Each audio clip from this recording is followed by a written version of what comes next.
Después de 3 primeras entregas de este universo extendido de DC, que terminaron polarizando a los fanáticos, ya era hora de un rayo de luz de esperanza para esta saga. Y ese rayo de luz llegó con Wonder Woman. ¿Es tan excelente como muchos dicen? ¿O llega a ser una película demasiado sobrevalorada?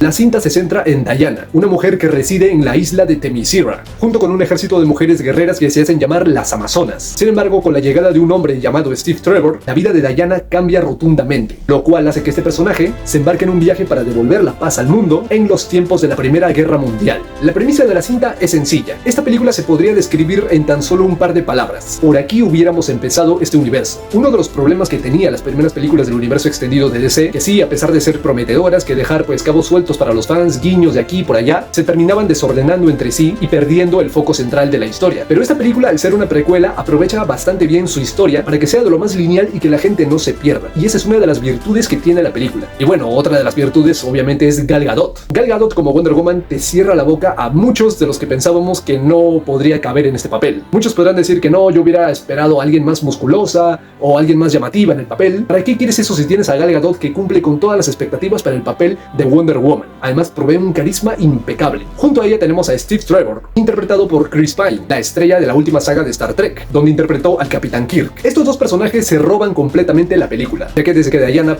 abandona la isla de Themyscira, la relación entre ellos se va desarrollando de una forma pausada pero contundente, y no se siente para nada apresurada en ningún momento. Junto a ellos también tenemos otros personajes de apoyo, que si bien no son tan memorables, pero complementan lo suficientemente bien la película para que los personajes principales le hagan buen frente a la Primera Guerra Mundial, que es el tiempo en el cual se sitúa el desarrollo de la historia. Otro detalle que me gustó es que le dedican el suficiente tiempo a las Amazonas para que podamos entender mucho mejor su cultura dentro de la isla de Themyscira, y a la vez dominan perfectamente un detalle que pasan por alto en muchas películas, no solamente de superhéroes, sino también de películas de imperios, de reyes, etcétera, que es el hecho de que puedan saber muchos idiomas. Ese es un detalle que les permite encajar a la perfección en el mundo que las rodea. Y otra cosa que sí me gustó muchísimo de la película es que sabe manejar el humor correctamente. No es necesariamente una comedia súper elaborada con toques ácidos y bla bla bla, sino que aprovecha muy bien a los personajes y bromea con ellos respecto al contexto, como por ejemplo los momentos en el cual Diana trata de encajar en el mundo de los hombres, sumándoles momentos cómicos que te pueden soltar unas risas de vez en cuando. Ese es el truco para hacer muy buena comedia: aprovechar a los personajes y bromear con respecto al contexto, no idiotizarlos como hizo cierto director con cierto personaje de la mitología nórdica. Y bueno, ya está más que decir que otro de los puntos bastante fuertes de la película son las escenas de acción,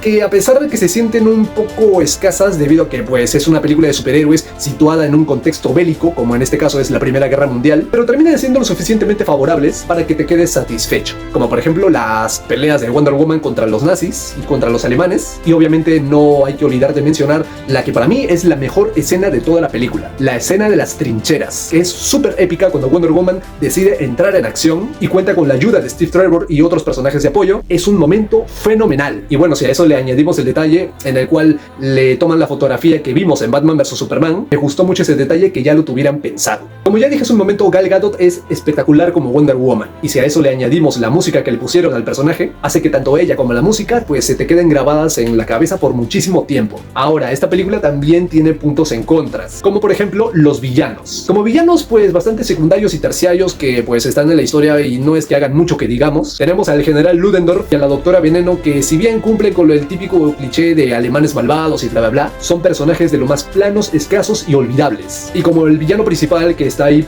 detrás de las sombras y todo ese rollo, tenemos al personaje de Ares. Es el profesor Remus Lupin de Harry Potter, que me parece un cast bastante cuestionable para el papel de Ares, lo cual en vez de su imponencia y su traje súper potente y todo ese rollo, se terminaron haciendo varias burlas por su bigote que se ve a través del casco. En serio, es que ¿qué problema tiene DC con los bigotes? En serio, es que de verdad es para hacérselo mirar. Pero bueno, Ares como villano principal es bastante flojo si nos lo ponemos a pensar. En teoría toda la historia se sitúa en la Primera Guerra Mundial, te deja bien en claro que no, Ares está detrás de todo y todo ese rollo. Pero cuando Diana cree que el general Ludendorff es Ares, es un detalle que si bien es un poco absurdo si lo piensas, y además de lo más predecible, cuando te enteras de que no es Ares y todo ese rollo, es algo de lo más predecible, y era de esperarse que iban a involucrar a un personaje random para que ocupe este papel de antagonista. Junto a eso también tenemos una batalla final que si bien es entretenida lo que dura, porque tampoco tampoco dura mucho que digamos, no siento que una batalla final en esta historia haya sido necesaria, porque si bien toda la historia se desarrollaba perfectamente bien, e incluso tenemos un momentazo tremendo cuando Steve rompe con la inocencia de Diana sobre de que en esta guerra, en este conflicto, no se trata de simplemente de encontrar al malo de turno y echarle la culpa de todo y bla bla bla, ya listo, todo solucionado. No, no es así. Es un mal simbólico que si se hubiera quedado así en la historia habría sido increíble, porque te dejarían bien en claro que la humanidad es tal cual en la vida real, bastante corrompible, cruel y con tendencias autodestructivas. Pero finalmente decidieron poner una batalla final genérica del cine de superhéroes y terminar con el típico final feliz de los buenos venciendo a los malos y bla bla bla. Y otro detalle que me parece bastante contradictorio es que Ares, al momento de revelarse, le explica a Diana que él no provocó todo ese conflicto, sino que desde las sombras pues les otorgó armas, armamentos, herramientas, recursos para que ellos mismos provoquen ese conflicto y toda la Primera Guerra Mundial, lo cual eso termina contradiciendo un poco el concepto de que sea el dios de la guerra, pero en sí como personaje es bastante flojo. Y al final de la película pues se concluye totalmente la guerra y también somos testigos del sacrificio bastante redondo de parte de Steve Trevor, lo cual hace que Diana por fin entienda cómo es la humanidad en el mundo y decida quedarse para emerger como justiciera y salvar y proteger al mundo del mal. La primera película de Wonder Woman logra ser de lo más destacable, que te introduce en mayor profundidad al personaje. Gal Gadot y Chris Pine hacen una muy buena dupla protagónica, la historia es de lo más acertada, se desarrolla correctamente y aunque siempre he pensado yo personalmente que juntar una película del género de superhéroes con una temática bélica termina siendo de lo más extraño, pero en este caso lograron equilibrarlo de manera acertada en cuanto a su mayoría. Los personajes secundarios si bien complementan bien la historia, pero varios de ellos son bastante olvidables. Las escenas de acción pues son bastante entretenidas, aunque un tanto escasas si tomamos en cuenta que Wonder Woman es una superheroína bastante llamativa y poderosa, pero que los antagonistas sean soldados random con rifles pues no me termina de entusiasmar demasiado, a pesar de que, repito, logra ser de lo más entretenido. Los villanos están súper desaprovechados. Tanto el general Ludendorff como la doctora Veneno pues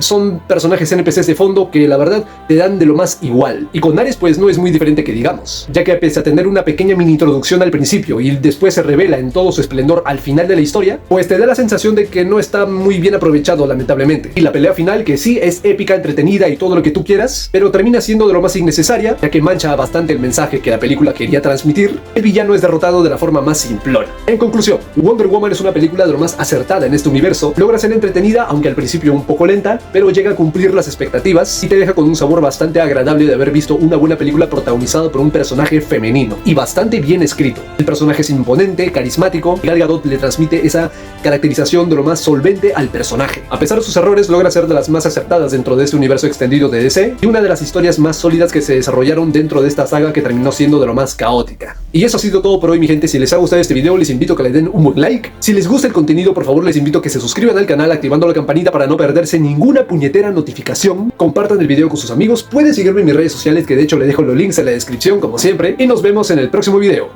¡Chao!